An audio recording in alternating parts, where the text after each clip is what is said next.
guys, it's me Tara and welcome back to Lady Sandy. If you're new, subscribe down below, cause why not?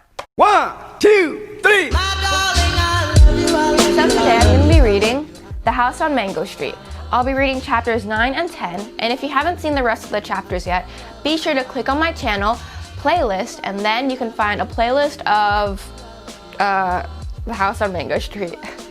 Alright, without further ado, let's get started. Chapter 9, Meme or Tease. Meme or Tease moved into Kathy's house after her family moved away. His name isn't really Meme. His name is Juan. But when we asked him what his name is, he said Meme. And that's what everyone calls him except his mother.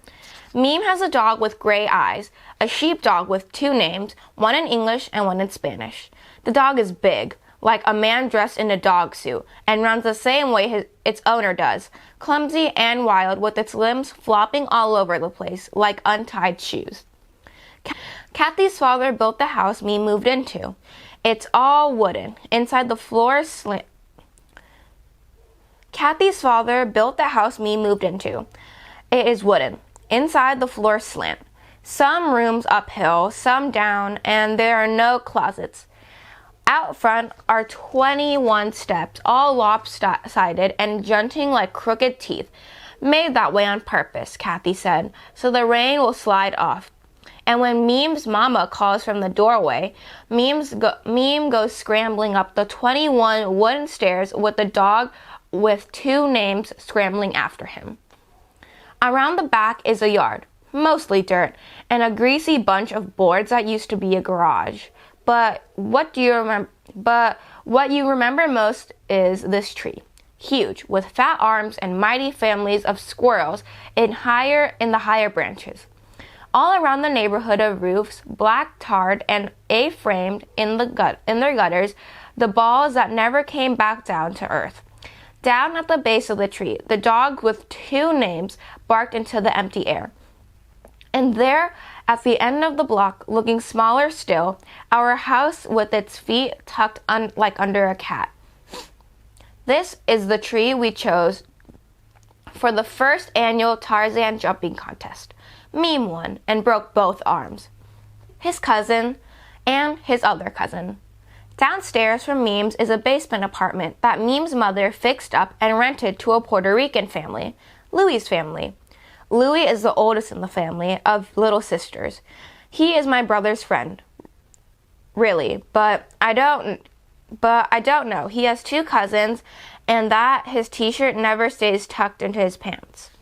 Louie's girl cousin is older than us. She lives with Louie's family because her own family is still in Puerto Rico.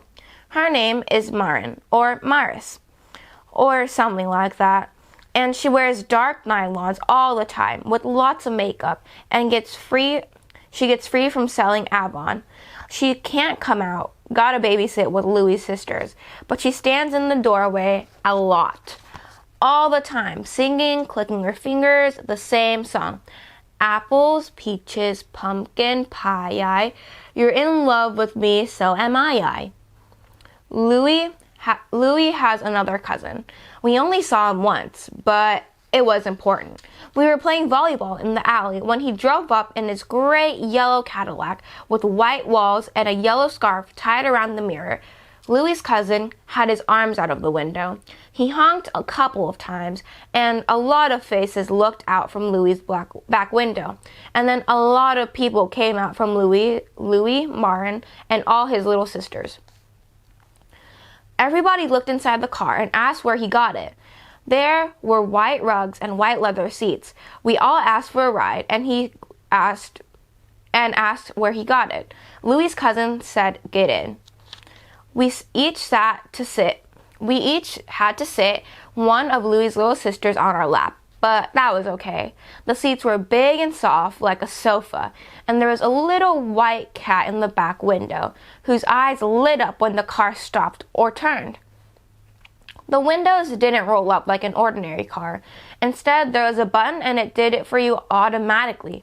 We rode up the alley and around the block 6 times, but Louie's cousin said he was going to make us walk home if we didn't stop playing with the windows or touching the FM radio.